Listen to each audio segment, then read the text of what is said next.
نحمده ونصلي على رسوله الكريم أما بعد فأعوذ بالله من الشيطان الرجيم بسم الله الرحمن الرحيم رب اشرح لي صدري ويسر لي أمري واحلل عقدة من لساني يفقهوا قولي السلام علیکم ورحمۃ اللہ وبرکاتہ۔ ناظرین، آج ہم پروگرام دعا کیجیے کے ساتھ آپ کی خدمت میں حاضر ہیں اور ہم انشاءاللہ رزق کی کشادگی کے بارے میں دعاؤں کے متعلق بات کریں گے۔ حقیقت یہ ہے کہ رزق کے سارے خزانے اللہ سبحانہ و تعالیٰ کے پاس ہیں، اور اللہ سبحانہ و تعالیٰ اپنی ساری مخلوق کو رزق دے رہا ہے اور ہر طرح کا رزق دے رہا ہے، اور پھر بھی اس کے خزانوں میں کمی نہیں واقع ہوتی۔ ایک حدیث قدسی میں آتا ہے، اللہ تعالیٰ فرماتے ہیں کہ اے تمام جن و انس، اولین و آخرین، اگر تم سب کے سب ایک چٹیل میدان میں، کھلے میدان میں اکٹھے ہو جاؤ اور پھر سب اپنی حاجات مجھ سے مانگو، اپنی ضروریات مجھ سے طلب کرو اور میں تم سب کو وہ عطا کروں جو تمہیں چاہیے، تو بھی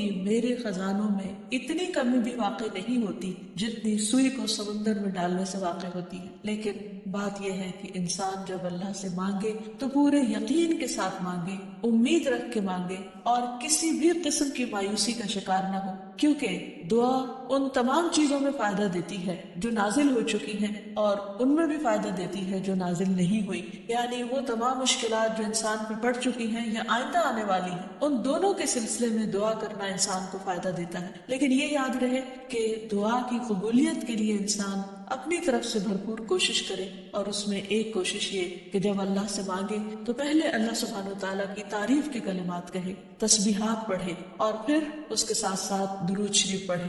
جہاں تک رزق کا تعلق ہے تو اس سلسلے میں یہ یاد رہے کہ رزق کا تنگ کرنا اور کشادہ کرنا یہ صرف اللہ سبحانہ وتعالیٰ کے ہاتھ میں ہے۔ وہ جس کو چاہتا ہے زیادہ دیتا ہے، جس کو چاہتا ہے کم دیتا ہے۔ قرآن مجید میں اللہ تعالیٰ فرماتے ہیں وَاللَّهُ يَرْزُقُ مَن يَشَاءُ بِغَيْرِ حساب، اللہ جس کو چاہتا ہے بے حساب رزق عطا کرتا ہے، اور پھر اگر وہ کسی کو زیادہ نہیں دیتا، اس پر رزق تنگ کر دیتا ہے، تو بھی اس میں اس کی اپنی حکمت اور مصلحت کار فرما ہوتی ہے۔ بعض لوگوں کو رزق کی زیادتی نقصان دیتی ہے اور بعض لوگوں کو رزق کی کمی فتنے اور مشکل میں ڈال دیتی ہے کہ ان کے ایمان جانے کا خطرہ ہوتا ہے۔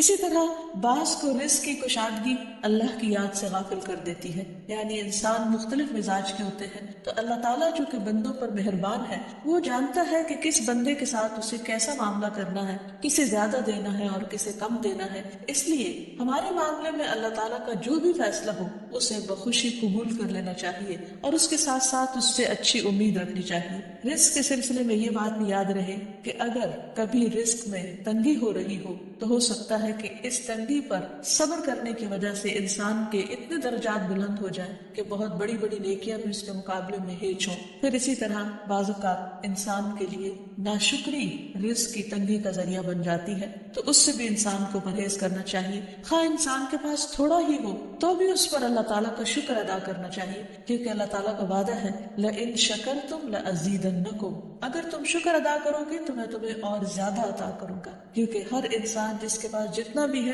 وہ عموماً کمی کا رونا روتا رہتا ہے۔ اسی لیے ہمیں یہ سکھایا گیا ہے کہ رزق کے معاملے میں ہم یعنی دنیاوی معاملات میں اپنے سے نیچے والوں کو دیکھیں کہ ان کے پاس کیا ہے، تو انسان کے پاس جو کچھ بھی ہو انسان اس پر راضی ہو سکتا ہے، مطمئن ہو سکتا ہے، خوش ہو سکتا ہے اور اللہ تعالیٰ کا شکر گزار ہو سکتا ہے۔ اور یہ ہمیشہ یاد رکھیں کہ اصل میں الرزاق تو اللہ تعالیٰ ہی ہے۔ اس لیے جب بھی رزق کے معاملے میں کسی بھی قسم کی کوئی مشکل ہو، اونچ نیچ ہو، تو فوراً اللہ تعالیٰ کی طرف انسان رجوع کرے اور اللہ تعالیٰ سے خوب خوب دعائیں کرے، کیونکہ وہ دعاؤں کا سننے والا ہے، قریب مجیب ہے، بہت قریب ہے اور ہر بات کا جواب دیتا ہے۔ ایسا نہیں کہ وہ انسان کی دعا کو نظر انداز کر دیتا ہے، اور یہ تو اس کا خود حکم ہے وَقَالَ رَبُّكُمُ ادْعُونِي أَسْتَجِبْ لَكُمْ، تمہارا رب کہتا ہے کہ تم مجھ سے مانگو تو میں تمہاری دعا قبول کروں گا۔ تو ہمیشہ ہمیں یہ یاد رکھنا چاہیے کہ رزق کی کنجیاں اللہ تعالیٰ کے پاس ہیں۔ فرمایا لَهُ مَقَالِيدُ السَّمَاوَاتِ وَالْأَرْضِ يَبْسُطُ الرِّزْقَ لِمَن يَشَاءُ وَيَقْدِرُ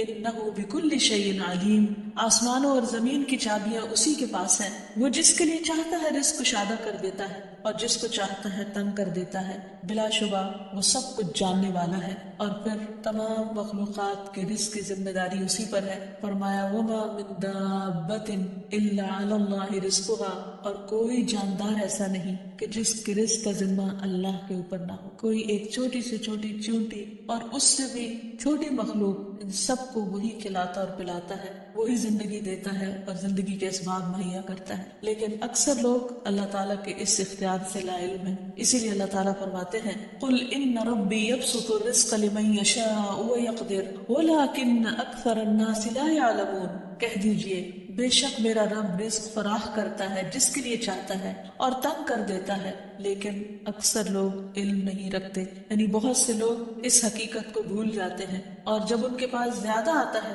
تو وہ سمجھتے ہیں کہ یہ ان کی محنت کا نتیجہ ہے، یہ ان کی کوششیں اور ان کے سمجھداری ہے جس کی وجہ سے ان کو زیادہ ملا ہے. اور اگر کسی کے پاس کم ہوتا ہے تو عموماً لوگ سمجھتے ہیں کہ یہ اس کی اپنی حماقت اور بے وقوفی کی وجہ سے یا ناسمجھی کی وجہ سے اس کو نہیں مل رہا. حالانکہ بعض اوقات اللہ سبحانہ وتعالیٰ انتہائی ناسمجھ لوگوں کو بھی بہت کچھ عطا کر دیتا ہے، اور بعض اوقات بہت زیادہ پڑھے لکھے سمجھدار عقل مند لوگ اپنے 2 وقت کے کھانے کے لیے بھی پریشان ہوتے ہیں. حقیقت یہ ہے کہ اللہ سبحانہ وتعالیٰ جسے چاہے خوب نوازے، اور دینے سے اس کے خزانوں میں کوئی کمی واقع نہیں ہوتی، اور یہ اس کی اپنی مشیت اور اس کی اپنی چاہت ہے. وہ چاہے تو اپنے نافرمانوں کو بہت کچھ دے دے. ہم دیکھتے ہیں کہ دنیا میں بہت سے لوگ اس کی ذات کا بھی انکار کرتے ہیں، اس کے آگے سجدہ بھی نہیں کرتے، اس کی راہ میں کچھ صدقہ خیرات بھی نہیں کرتے، لیکن اس کے باوجود ان پر رزق برستا ہی چلا جاتا ہے، کیونکہ اللہ سبحانہ وتعالیٰ ان کو ڈھیل دیتا ہے. پھر اسی طرح اللہ تعالیٰ نے ہر ایک کا چونکہ رزق مقرر کر رکھا ہے، تو جن کے حصے میں زیادہ دیا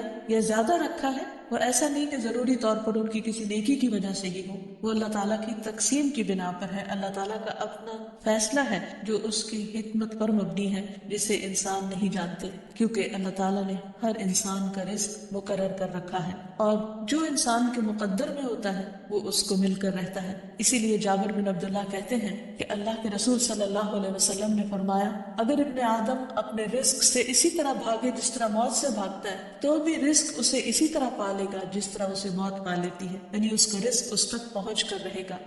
اس سلسلے میں ایک بہت اہم بات یاد رکھنے کی ہے کہ انسان رزق کے معاملے میں ہمیشہ اللہ تعالیٰ کی طرف رجوع کرے اور کسی بھی پریشانی کی صورت میں غیر اللہ کی طرف رجوع نہ کرے. یعنی اپنے دکھ، تکلیف، پریشانی، اس کا داستان، اس کی بپتا صرف اللہ تعالیٰ کو سنائے، اسی سے دعائیں مانگے، اور یہ مت سمجھے کہ اللہ تعالیٰ نہیں سنتا تو وہ کسی اور کے در پر جا کر اپنی مشکل بیان کر کے اسے مشکل کشا سمجھتے ہوئے اس سے اپنی حاجات پوری کروا سکتا ہے. قرآن مجید میں اللہ تعالیٰ فرماتے ہیں وَاللَّهُ جَعَلَ لَكُم مِّنْ أَنفُسِكُمْ أَزْوَاجًا وَجَعَلَ لَكُم مِّنْ أَزْوَاجِكُمْ بَنِينَ وَحَفَدًا وَرَزَقَكُم مِّنَ الطَّيِّبَاتِ أَفَبِالْبَاطِلِ يُؤْمِنُونَ وَبِنِعْمَةِ اللَّهِ هُمْ يَكْفُرُونَ وَيَعْبُدُونَ مِن دُونِ اللَّهِ مَا لَا يَمْلِكُ لَهُمْ رِزْقًا مِّنَ السَّمَاوَاتِ وَالْأَرْضِ شَيْئًا وَلَا يَسْتَطِيعُونَ. اور اللہ نے تمہارے لیے خود تم ہی سے بیویاں بنائی اور تمہارے لیے تمہاری بیویوں سے بیٹے اور پوتے بنائے اور تمہیں پاکیزہ چیزوں سے رزق دیا، تو کیا وہ باطل کو مانتے ہیں اور اللہ کی نعمت کا انکار کرتے ہیں؟ اور وہ اللہ کے سوا ان کی عبادت کرتے ہیں جو نہ انہیں آسمانوں اور زمین سے کچھ بھی رزق دینے کے مالک ہیں اور نہ وہ طاقت رکھتے ہیں. تو اس آیت سے واضح طور پر پتہ چلتا ہے کہ اللہ کے رزق کے خزانے صرف ان کا مالک اللہ ہی ہے، اس کے علاوہ کوئی نہیں. اگر اللہ تعالیٰ کسی کو رزق نہ دے تو کوئی اور کچھ بھی نہیں دے سکتا، کیونکہ اللہ تعالیٰ نے ملکیت کے یہ سارے اختیارات اپنے پاس رکھے ہوئے ہیں، کسی اور کو نہیں دیے. جیسا کہ ایک اور آیت میں آتا ہے کہ انسان کو اللہ ہی کے ہاں رزق تلاش کرنا چاہیے. فرمایا انما تعبدون من دون اللہ اوثانا وتخلقون افکا ان الذین تعبدون من دون اللہ لا یملکون لکم رزقا فابتغوا عند اللہ الرزق واعبدوہ واشکروا لہ الیہ ترجعون. تم اللہ کے سوا چند بتوں ہی کی تو عبادت کرتے ہو اور تم سراسر جھوٹ گھڑتے ہو. بلا شبہ اللہ کے سوا جن کی تم عبادت کرتے ہو تمہارے لیے کسی رزق کے مالک نہیں، سو تم اللہ کے ہاں یہ رزق تلاش کرو اور اسی کی عبادت کرو اور اس کا شکر کرو، اسی کی طرف تم لوٹائے جاؤ گے. یعنی اسی نے تمہیں پیدا کیا، وہی تمہیں رزق دیتا ہے، اسی کی طرف تمہاری واپسی ہے. اس لیے تم نہ اللہ کے سوا کسی اور کی عبادت کرو اور نہ ہی اس کے آگے ہاتھ پھیلاؤ اور نہ اس سے توقع رکھو کہ وہ تمہیں کچھ دے گا،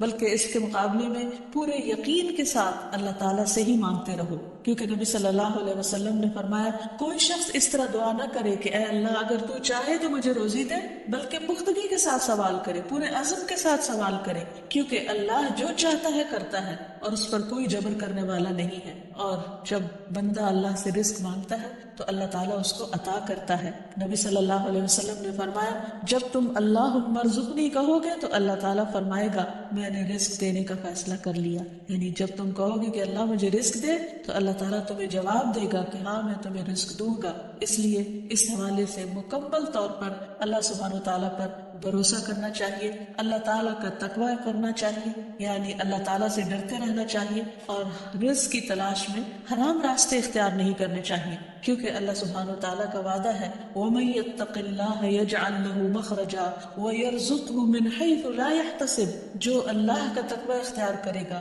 اللہ تعالیٰ اس کے لیے مشکل سے نکلنے کی کوئی راہ ضرور بنا دے گا اور اس کو وہاں سے رزق عطا کرے گا جہاں سے وہ سوچتا بھی نہیں ہوگا، یعنی اس کا وہم و گمان بھی نہیں ہوگا، اس کا خیال بھی نہیں ہوگا۔ اللہ تعالیٰ غیب سے ایسے اسباب پیدا کر دے گا جن کے بارے میں انسان نے کبھی سوچا نہ ہوگا، لیکن شرط یہ ہے کہ جب انسان کے اوپر آزمائش کا وقت ہو تو اس وقت وہ اللہ تعالیٰ سے حلال ہی کو طلب کرتا رہے اور پریشان ہو کر حرام راستے اختیار نہ کرے۔ اللہ تعالیٰ کا وعدہ ہے کہ اگر کوئی اللہ سے ڈرتا ہے، اللہ کی اطاعت کرتا ہے، اللہ کی نافرمانی سے بچتا ہے، تو پھر ایسی صورت میں اللہ تعالیٰ اس پر آزمائش کے ختم ہونے کے بعد آسمان و زمین سے برکتوں کے دروازے کھول دے گا۔ فرمایا وَلَوْ أَنَّ أَهْلَ الْقُرَىٰ آمَنُوا وَاتَّقَوْا لَفَتَحْنَا عَلَيْهِمْ بَرَكَاتٍ مِّنَ السَّمَاءِ وَالْأَرْضِ، اور اگر یہ بستیوں والے ایمان لے آتے اور اللہ کا تقوی اختیار کرتے تو ہم ان پر آسمان اور زمین کی برکتوں کے دروازے کھول دیتے۔ یعنی اللہ تعالیٰ ان دروازوں کو بند کر کے آزماتا ضرور ہے، لیکن وہ دیکھتا یہ ہے کہ بندہ کرتا کیا ہے،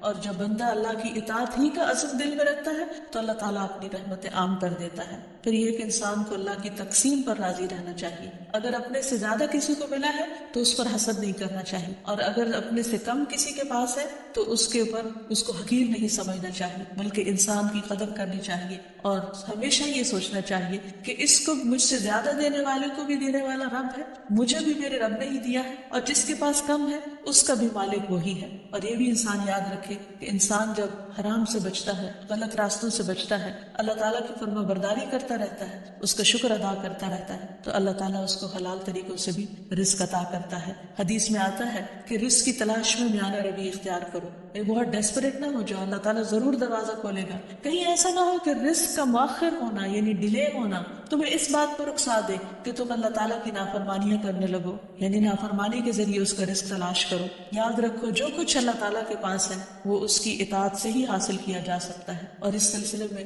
خصوصی طور پر استغفار بہت کارآمد ہے کہ انسان اپنے گناہوں کی معافی مانگتے ہوئے اللہ تعالیٰ سے رزق کے لیے دعا کرے، پھر اسی طرح رشتہ داروں کے ساتھ اچھا سلوک کرے، کیونکہ نبی صلی اللہ علیہ وسلم نے خاص طور پر یہ بات فرمائی ہے کہ جو شخص یہ چاہتا ہے کہ اس کی عمر دراز ہو اور اس کے رزق میں وسعت ہو تو اسے چاہیے کہ وہ صلہ رحمی کرے، یعنی اپنے رشتہ داروں کے ساتھ اچھا سلوک کرے۔ یعنی جس نیکی کا اجر انسان کو دنیا میں بہت جلد مل جاتا ہے ان میں سے بہت اہم نیکی صلہ رحمی ہے، والدین کے ساتھ حسن سلوک ہے۔ ایک حدیث میں آتا ہے کہ کچھ گھرانوں کے لوگ جو فاسق و فاجر بھی ہوتے ہیں لیکن جب وہ صلہ رحمی کرتے ہیں تو اس کی بنا پر ان کے مال بڑھ جاتے ہیں، یعنی رشتہ داروں کے ساتھ اچھے سلوک کی وجہ سے ان کے مال میں اور اضافہ ہو جاتا ہے اور ان کے افراد کی کثرت ہو جاتی ہے۔ پھر انسان ہمیشہ یہ یاد رکھے کہ مال دینے سے بڑھتا ہے، صدقہ خیرات مال میں اضافے کا ذریعہ بنتا ہے۔ پھر اسی طرح خرید و فروخت میں سچ بولنا مال میں برکت پیدا کر دیتا ہے، اور جھوٹ مال کی برکت کو اٹھا دیتا ہے۔ اور پھر خاص طور پر انسان رزق کے لیے دعائیں کرتا رہے، کیونکہ سارے خزانے تو اللہ کے پاس ہیں، وہ جب جس کو جتنا چاہے عطا کر سکتا ہے۔ اس کے لیے نبی صلی اللہ علیہ وسلم کی سکھائی ہوئی مصنون دعائیں بہت ہی بہترین ہیں۔ نبی صلی اللہ علیہ وسلم ہر روز صبح فجر کی نماز کے بعد یہ دعا پڑھتے تھے، اللہم انی اسألک علما نافعا ورزقا طیبا وعملا متقبلا، اے اللہ میں تجھ سے علم نافع، طیب رزق یعنی پاکیزہ رزق اور مقبول عمل کا سوال کرتا ہوں، یعنی ایسے عمل کی توفیق دے جو تیرے ہاں قبول ہو جائے، تجھے پسند آ جائے، اور اس کے ساتھ ساتھ انسان کو حرام سے بچنے کی دعا کرنی چاہیے۔ اس سلسلے میں آپ صلی اللہ علیہ وسلم نے جو دعا سکھائی وہ ہے اللہم اکفنی بحلالک عن حرامک واغننی بفضلک عمن سواک، اے اللہ اپنے حلال کے ذریعے حرام سے میری کفایت فرما، یعنی مجھے اتنا حلال دے کہ مجھے حرام کی ضرورت ضرورت ہی نہ رہے، اور اپنی مہربانی سے مجھے اپنے علاوہ ہر ایک سے بے نیاز کر دے، یعنی مجھے انسانوں کا محتاج نہ کر، کسی اور کا محتاج نہ کر، صرف اپنے خزانوں سے عطا فرما۔ پھر اسی طرح خاص طور پر بڑھاپے کی زندگی کے لیے وسعت رزق کی دعا کرنی چاہیے، کیونکہ جب انسان بوڑھا ہو جاتا ہے تو اس کے اعضاء کمزور ہو جاتے ہیں، وہ اپنے لیے خود کچھ کمائی نہیں کر سکتا، وہ دوسروں پر ڈیپینڈنٹ ہو جاتا ہے، تو اس وقت وسیع رزق کی دعا سکھائی گئی۔ فرمایا اللہم اجعل اوسع رزقک علی عند کبر سنی وانقطاع عمری، اے اللہ جب میں بوڑھا ہو جاؤں اور میری عمر ختم ہونے لگے تو میرے رزق کو وسیع کر دے۔ اور رزق کی دو بڑی قسمیں ہوتی ہیں، ایک وہ رزق جو ظاہری طور پر جسموں کی غذا بنتا ہے یا انسان کی مادی ضروریات پوری کرتا ہے، اور دوسرا روحانی رزق، اور وہ رزق جو انسان کے غم ہم کو دور کرتا ہے، یعنی لوگوں کی محبت اور توجہ، اور خاص طور پر بڑھاپے میں اولاد اور رشتہ داروں کا قریب ہونا، پاس ہونا، یہ انسان کی بنیادی ضرورتوں میں سے۔ تو انسان جب خود کچھ کرنے کے قابل نہ رہے، ہاتھ پاؤں ہلانے کے قابل نہ رہے، تو عموماً وہ لوگوں پر ایک بوجھ بن جاتا ہے، اور یہ چیز انسان کے لیے بہت پریشانی کا باعث ہوتی ہے۔ انسان جب جوان ہوتا ہے، بہت کچھ کما رہا ہوتا ہے، تو سب اس کو لک فارورڈ کرتے ہیں، سب اس سے محبت کرتے ہیں، سب اس کے پیچھے جاتے ہیں، کیونکہ اس کی ذات سے لوگوں کو فائدہ پہنچتا ہے۔ لیکن بڑھاپے میں انسان اس طرح فائدہ نہیں پہنچا سکتا، تو پھر انسان کے لیے پریشانی ہوتی ہے، اور اسے تنہائی کا احساس بھی ہونے لگتا ہے، اور اس کے لیے انتہائی اذیت کے دن ہو جاتے ہیں۔ وہ اپنے حسین ماضی کو بھی یاد کرتا ہے، کامیاب زندگی کو بھی یاد کرتا ہے، اور اپنے مستقبل کو بھی دیکھتا ہے کہ موت قریب آ لگی ہے۔ تو ایسے میں یہ دعا بہت فائدہ مند ہے کہ اے اللہ جب میں بوڑھا ہو جاؤں اور میری عمر ختم ہونے لگے تو میرے رزق کو وسیع کر دے۔ اور جب انسان کے پاس اپنی ضرورت کا ہوتا ہے بڑھاپے میں بھی، تو انسان یکسوئی کے ساتھ اللہ سبحانہ تعالیٰ کی عبادت اور زیادہ کر سکتا ہے۔ اسی طرح اپنے لیے اور اپنی اولاد کے لیے وسیع رزق کی دعا کرنی چاہیے، جیسے ابراہیم علیہ السلام نے دعا کی تھی، ربنا انی اسکنت من ذریتی بواد غیر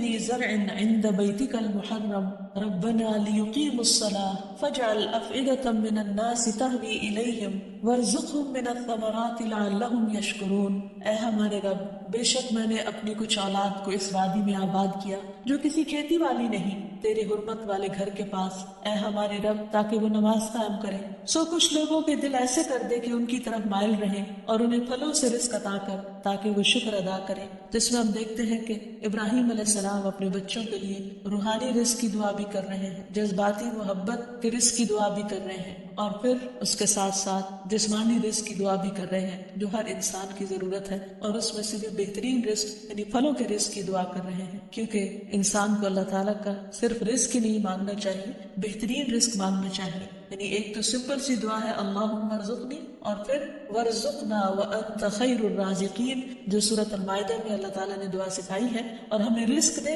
اور تو سب رزق دینے والوں میں سے بہترین ہے۔ رزق کی تنگی میں خاص طور پر استغفار بہت فائدہ دیتی ہے، یعنی انسان کے گناہ انسان کے رزق کے راستے میں رکاوٹ بن جاتے ہیں، اور آخر میں یہ بات یاد رہے کہ انسان کے رزق میں اکثر اس کے اپنے گناہ رکاوٹ بن جاتے ہیں، اس لیے جب انسان ان گناہوں سے توبہ کرتا ہے، استغفار کرتا ہے، تو اللہ تعالیٰ رزق کے دروازے کھول دیتے ہیں، جیسے اللہ تعالیٰ کا وعدہ ہے۔ قرآن مجید میں آتا ہے نوح علیہ السلام نے اپنی قوم سے کہا فَقُلْتُ اسْتَغْفِرُوا رَبَّكُمْ إِنَّهُ كَانَ غَفَّارًا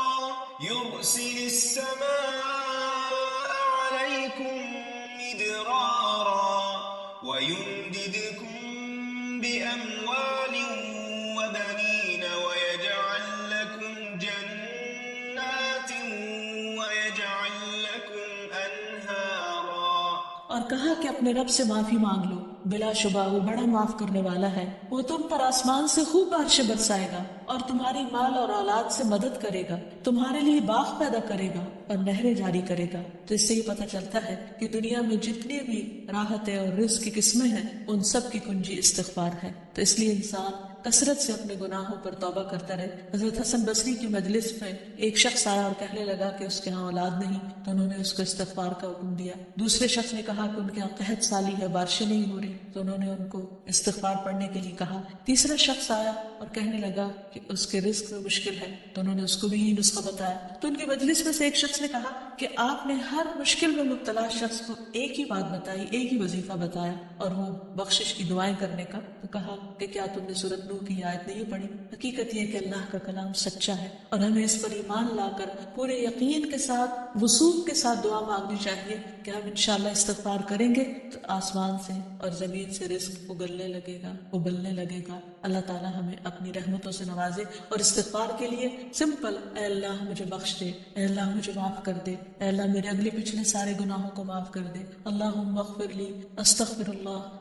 اللہ ربی من کل ذنب و اتوب الیہ، اور سچے دل سے انسان توبہ کرتا رہے تو اللہ تعالیٰ کو مہربان پائے گا۔ وآخر دعوانا ان الحمد للہ رب العالمین۔ السلام علیکم ورحمۃ